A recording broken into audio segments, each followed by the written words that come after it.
Dear viewers, আসসালামু আলাইকুম। আশা করি আপনারা সবাই ভালো আছেন। বিডি ফ্যাক্ট নিউজ 24 এর সংবাদে আপনাদের সকলকে স্বাগতম। সাথে আছি আমি নাহিদ হাসান। প্রিয় দর্শক, সাগররুনি হত্যাকাণ্ডে নিয়েছে নতুন মোড়। চলুন বিস্তারিত জানা যাক। সাংবাদিক দম্পতি সাগর সরোয়ার ও মেহেরুন রুনির হত্যাকাণ্ডের এক যুগ পার হলেও এখনও এই মামলার সুরাহা হয়নি।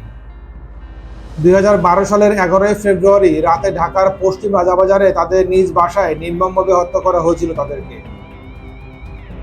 তৎকালীন সরকার অপরাধীদের দ্রুত গ্রেপ্তারের প্রতিশ্রুতি দিলেও মামলা তদন্তে উল্লেখযোগ্য অগ্রগতি দেখা যায়নি এখন পর্যন্ত।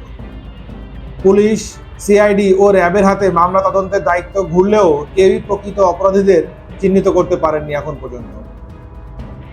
সম্প্রতি সাগর রুনির পরিবার এবং সহকর্মীরা এই মামলায় নতুন আশার আলো দেখছেন। কারণ মামলায় নতুন আইনজীবী শিশির মনির নিয়োগ পেয়েছেন। তিনি জানান, PBI police bureau of investigation দ্বারা নতুন করে তদন্তের জন্য আবেদন করা হবে এবং অতীতের অসম্পূর্ণ তদন্তের ভিত্তিতে তাদের দল কাজ করবে। আইনজীবী আশা প্রকাশ করেন যে পিবিআই এর মতো দক্ষ সংস্থার মাধ্যমে এই তদন্তটি দ্রুত সম্পন্ন হতে পারে এবং ন্যায় বিচার প্রতিষ্ঠিত হতে পারে।